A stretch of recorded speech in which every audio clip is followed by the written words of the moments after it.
Hey y'all, Ack here. So if you've been on Roblox, then you have probably heard of this game, Grace. If you don't know, then this game is a pretty fun game on Roblox.com. It's a very fast-paced horror game.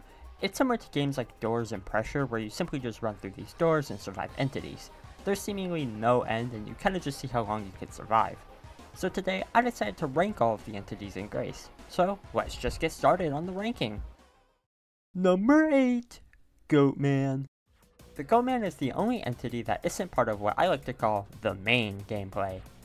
Goatman only appears after either the time has run out or once the vault has been opened. When any of these happen, the Goatman will start to approach the player, in which the player has to quickly enter the vault to get rid of him and survive. You can apparently flash the Goatman with the flashlight, according to the Grace wiki, but I'm not sure. I tried and it didn't really work. Once the Goatman catches you, you die. Now the reason I put him so low is, like I said, Goatman isn't part of the main gameplay, only appearing once the vault has been opened or time runs out. You have plenty of time to play through the entire thing, so you don't have to worry about the time running out. And the vault also isn't a problem, unless you somehow get very far behind in a multiplayer lobby. Number 7. Slight. Slight first appears after the second vault.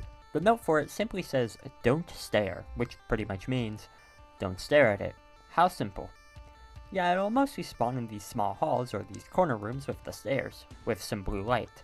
When it's there, just don't look at him or it'll jump scare you. Instead of dying when getting jump scared, you'll start to see this glowing white thing on your screen, with glitchy text that flashes every now and then. If you get jump scared a second time, you'll die. I think Slight is fine and probably the easiest character to defend from, but sometimes it just feels like Slight jump scares you even if you don't fully look at it, which is really annoying and seems kind of unfair, if that makes sense. Number 6. Heed. Heed first appears at the 4th vault, and is pretty much an opposite version of Slight, and so instead of avoiding eye contact, you have to stare at Heed. Heed also spawns in these halls with a red light instead of a blue one. While in the room with Heed, you must stare at them to prevent them from attacking. They'll disappear once the door is opened, which is difficult to do because, you're not looking at the door. You can quickly look away to open the door, then quickly look back, which is what I do. If you don't stare at Heed, it'll jump scare you, and just like Slight, the first jump scare doesn't kill you, but the second one does. Heed to me is kind of an annoying character, and I don't know why. Maybe it's the whole staring mechanic, which makes it hard to get through the room, unless you're playing with other people.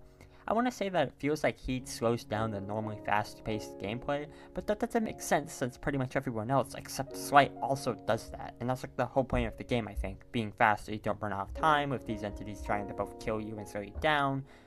Anyways, I don't like Heed that much. Let's just move on. Number 5. Sorrow. Sorrow first appears after the 5th vault. The note for Sorrow says, "The drops wither the soul. Go under something. Doorframes count." The way Sorrow works is that at some point a red mist will appear. You must quickly hide under something, including doorways, before the rain becomes more intense, which causes the screen to shake. If you don't, you die. If you do, you survive. Yeah, Sorrow is pretty easy to avoid, and the only time you ever die is if you aren't paying attention, but I always pay attention. Sometimes. Number 4. Elkman. Elkman first appears after the 3rd vault. The note for Elkman says, "Peek. Hide behind a wall." Basically, Elkman can appear in any room, standing right in front of the door. When you see Elkman, you have to get out of its sight as soon as possible, or it'll melt you with its light and kill you. Once you get out of sight, Elkman will disappear and you can continue running. Elkman's difficulty really depends on the room, because some rooms have no place to hide, so you have to run into the previous room, and other rooms, like this one, will let you get rid of Elkman before you can even reach it.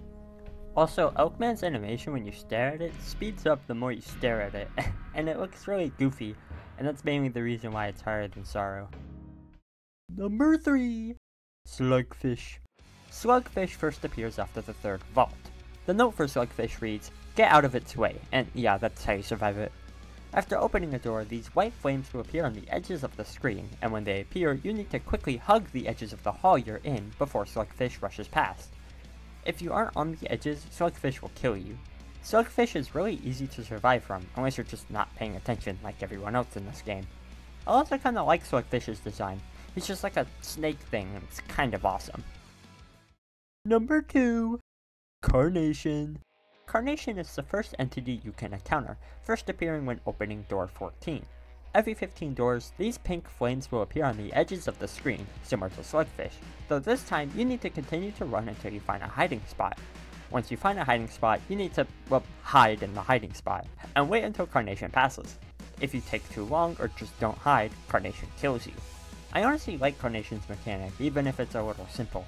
Its design is also a pretty good design. I mean, all of them are pretty good designs, but Carnation and Slugfish, as well as the number 1 spot, are probably my favorites. Number 1. Dozer. Dozer first appears after the 5th vault. The note for Dozer says, "Stay down, don't move a muscle." Dozer's mechanic is just as the note says. When Dozer appears, the player must stop and crouch, then wait until Dozer disappears. If the player is moving or not crouching, Dozer will kill them. Most of the time it seems Dozer usually spawns around the same time when Carnation spawns, though after a while the spawning seems to get more and more delayed, with Dozer sometimes spawning a good bit after Carnation does. When Dozer does spawn while Carnation is coming, Carnation will be slowed down about 90%, which is really nice. Anyways, yeah, I like Dozer and its mechanic. I also really like Dozer's design, and like I said in my last spot, Dozer's design is one of my favorites. I mean, look at it, they're just a little silly. Look how silly that is. And that was my ranking.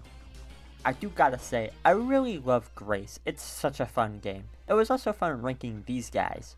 Yeah, anyways, I hope you guys enjoyed. I'll see you guys next time. Smash like, I don't know. Bye y'all!